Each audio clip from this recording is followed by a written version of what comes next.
Oh, hi. You're listening to Service from Hell, a podcast featuring people that are currently in customer service positions or the lucky few that got out and all of the good, bad, and infinitely irritating things that go along with that work. I'm actor and writer Kate Gaffney and am discussing all of this with you on another bonus episode because more stuff keeps happening in the customer service world as things start to open back up. So this is not a listener letter episode. This is just going to be a general reviews episode as things start to open back up and as I have been back out into the world and dealing with people on the other side of customer service as a customer myself and just generally being frustrated. I am back in Los Angeles and I went out to dinner last night with some girlfriends at a bar restaurant in Hollywood. And largely, very generally speaking, Hollywood is an enormously expensive night out anyway. And you know that you're going to be sort of in the shit with people and it's going to take a long time and you're going to spend a lot of money and probably not get a lot of return for the money that you've spent. But something that has come up a bit and that I have been asked about in general, and I did speak about it on a previous episode, are the COVID fees. And some restaurants are transparent about it and they'll tell you that on the menu, or they'll, the server will mention it or someone will say something. And other times, as like what happened last night, you'll be looking at your receipt and you'll just see health benefits surcharge $4.68, which is exactly what it cost us. And our total for the bill was $204.02 to be very exact. That'll be the photo for this episode. So you'll get to see it because I took a picture because I was so mad. And only 2 of the 4 of us were drinking alcohol. So the bulk of the expense was food. And gratuity is now just being automatically added at 18%. I've heard that is because a lot of people during this time were walking out on bills, which is gross for a lot of reasons. And everyone had suggested, myself included, as soon as things open back up, people are going to have some sense. They're going to act right. It's not going to be a difficult adjustment period because people are going to be so happy to be back out. And largely speaking, it doesn't appear as though people spent time in COVID learning how to act. That seemed to be not on the list of things to do. It was like, learn how to bake, finish the internet, go to sleep. Nowhere on that list of 3 was it, also stop being a dick and learn how to do life differently. Nope, that wasn't on there. So the other thing that is also happening, which I noticed last night, is our server, who was not great, if I'm being honest. She kept saying, well, I'm really new, or I just got hired. I'm recently hired, when we would ever bring up questions. Like, for example, where we were sitting, it was basically just being in the subwoofer of the restaurant, and people kept like getting up and leaving because it was so loud. They put blankets over the speakers. The solution was not turn the speakers down. The solution was just have your customers suffer quietly. And when we asked her about it, she was like, yeah, I'm new. I think they're just trying to figure it out. And then we spent the next hour and a half with the levels being changed. And it was very frustrating. And that's a separate thing that isn't exactly related, because I understand places are trying to figure it out as they open back up. But the overwhelming thing that I noticed was that as a customer this time, and not a member of the customer service staff, I was trying to hold a lot of space for mistakes and things to happen. And as they continued to happen, I was just getting more and more frustrated. And some of that is my own stuff, right? It's because I've worked in the industry. My I guess, tolerance for nonsense is very low.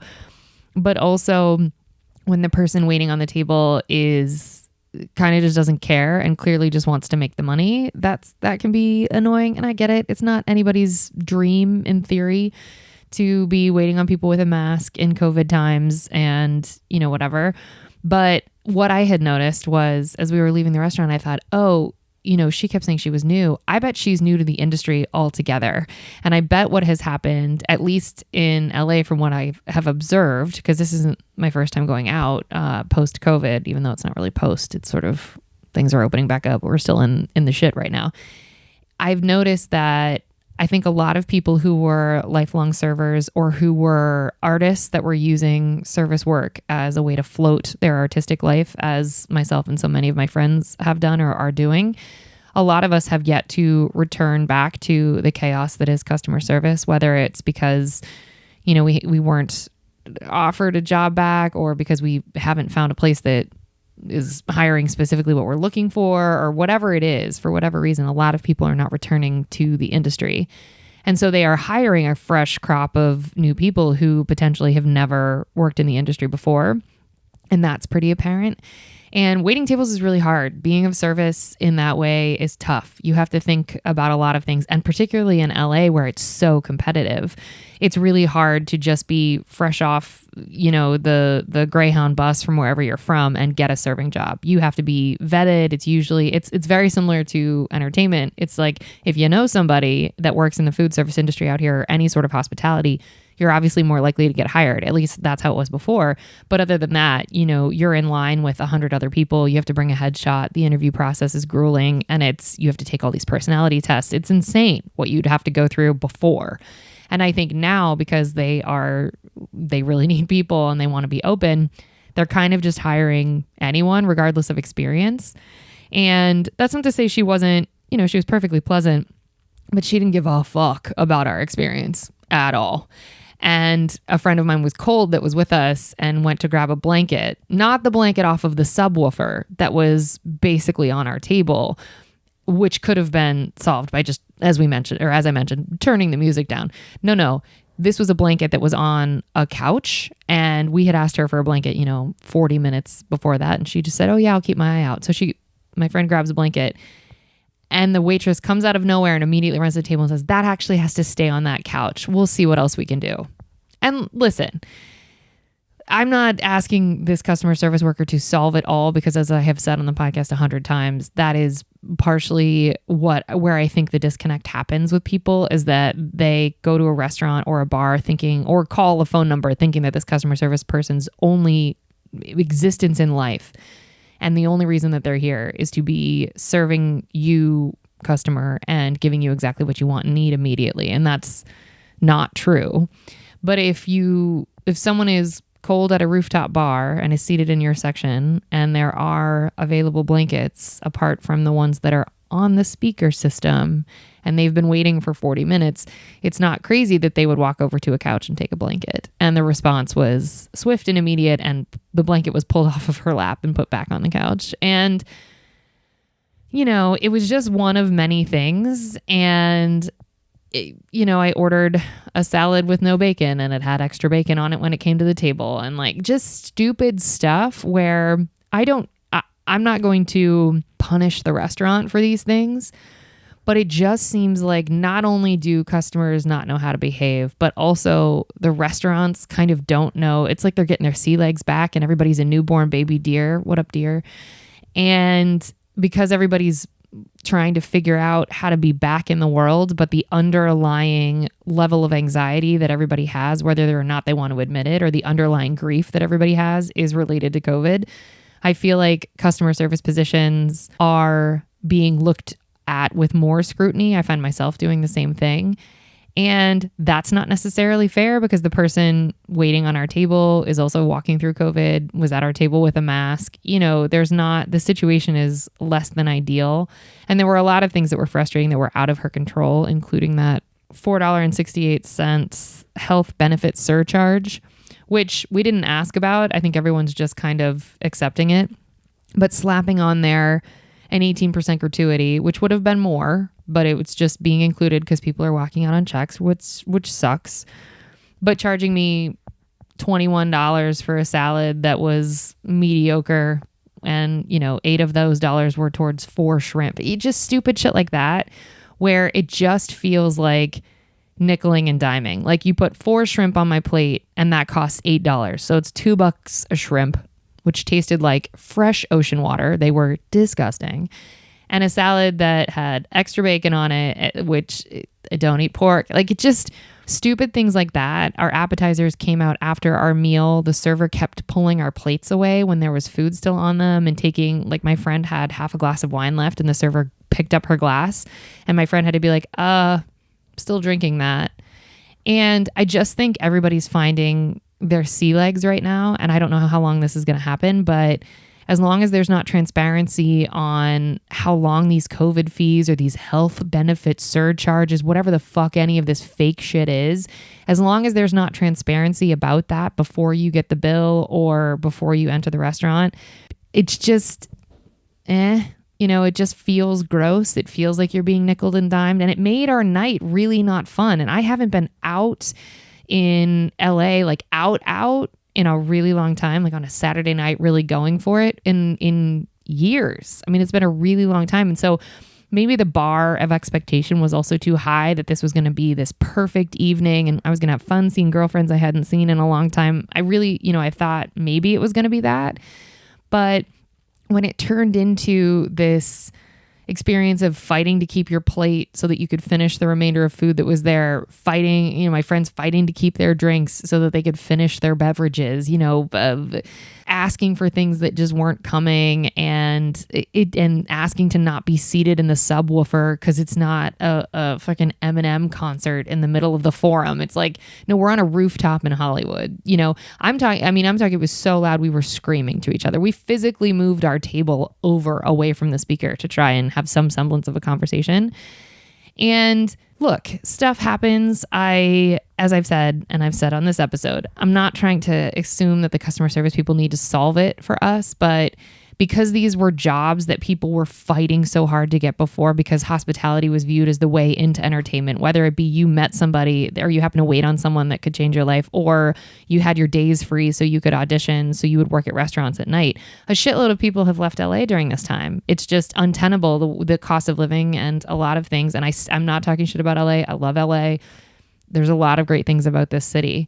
But being an artist here before was bordering on insane. And then a lot of people spent COVID time being like, oh no, it is insane. We're leaving.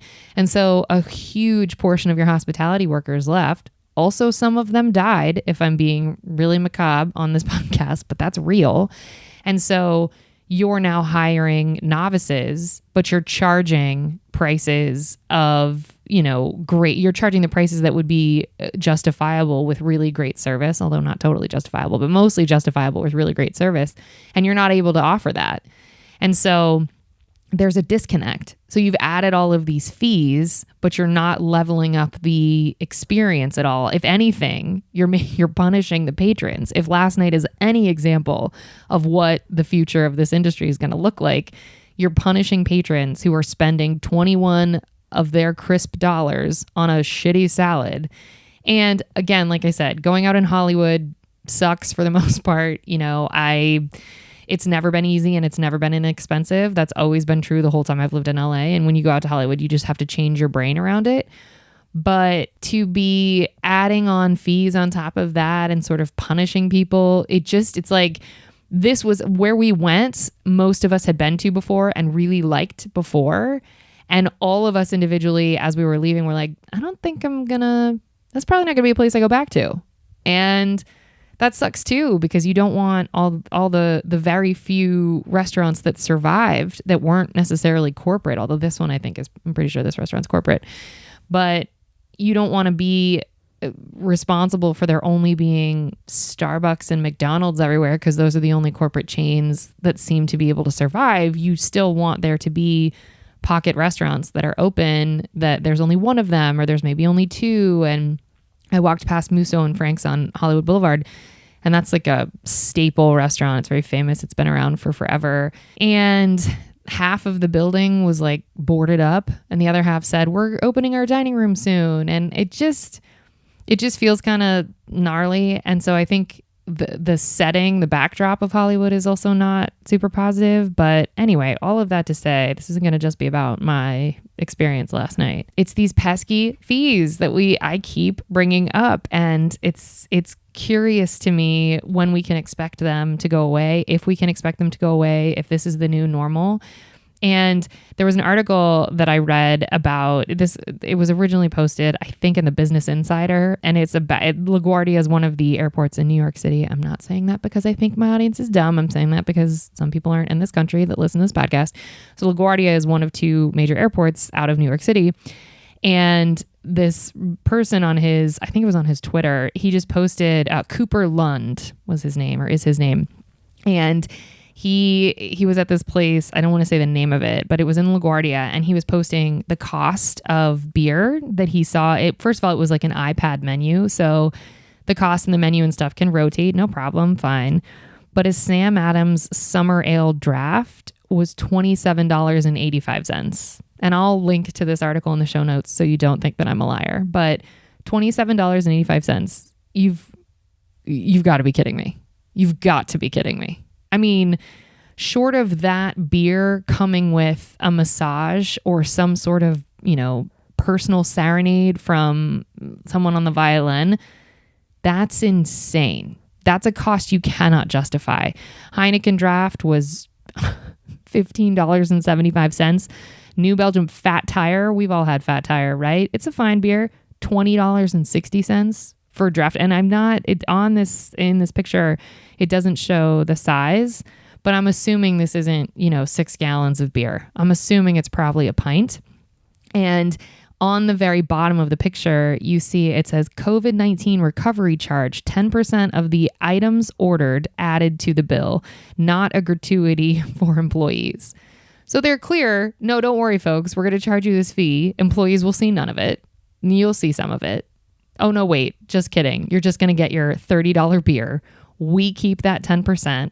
That's over and above sales tax or whatever other taxes exist.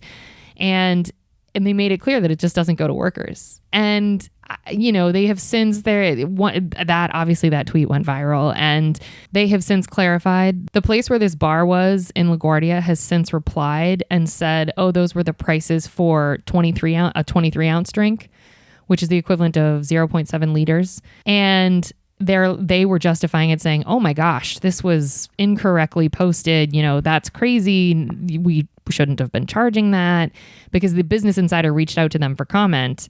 And they said, quote, once we learned of it, we immediately took action to correct and began proactively auditing our entire system to ensure there were no other mistakes, end quote. And he said it was incorrectly posted. The price was, it's kind of crazy that this is kind of crazy that these are the prices, right?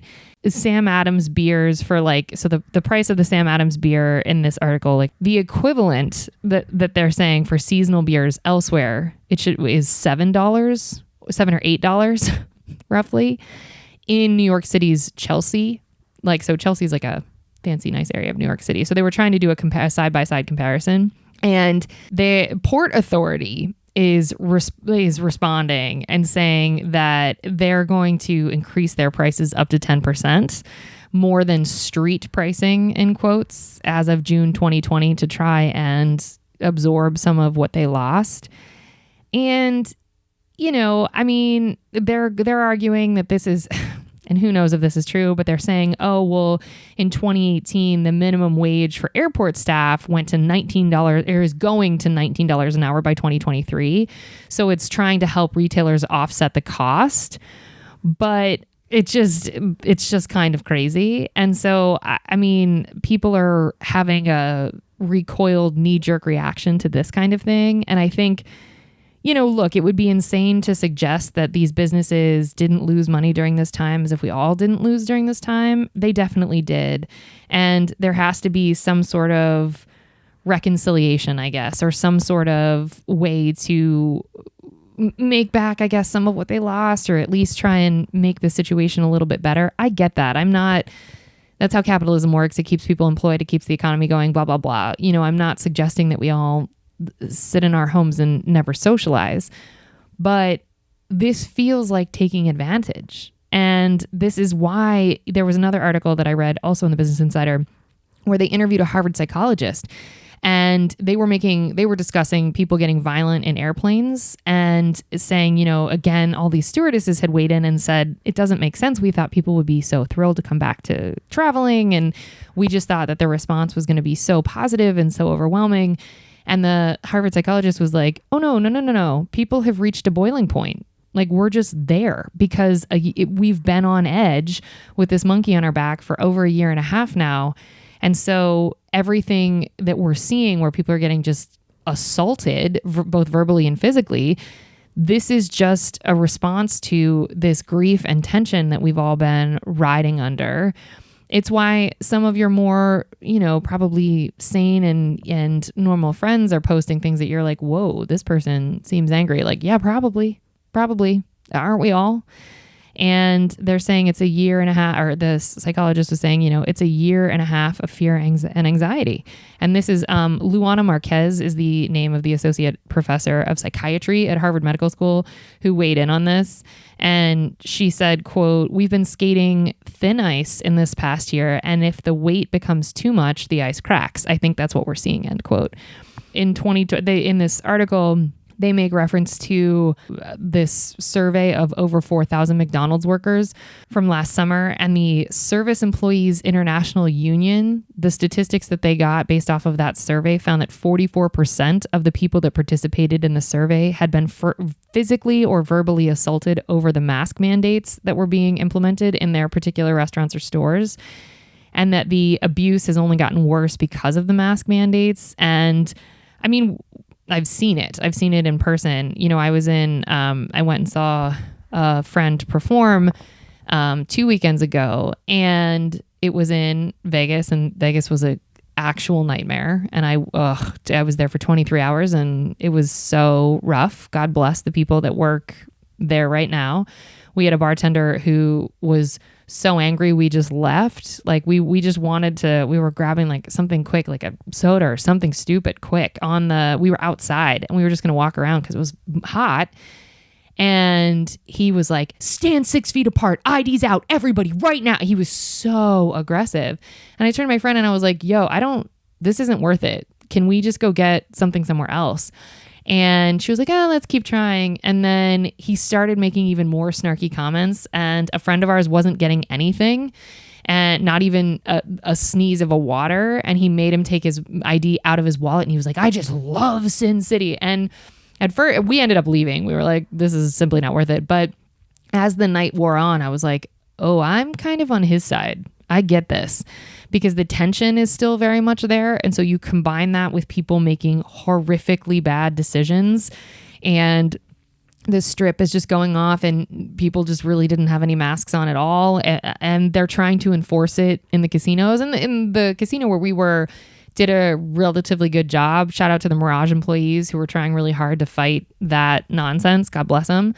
But as we were coming back from the strip, now granted this was a Saturday night, there was a dude, a white dude without a mask, who was screaming, "Call the cops, call the cops." And he had like 6 security guards, all masked, surrounding him, walking him down. He was coming down the elevator, and we were passing in the elevator, like little area in front of the elevators.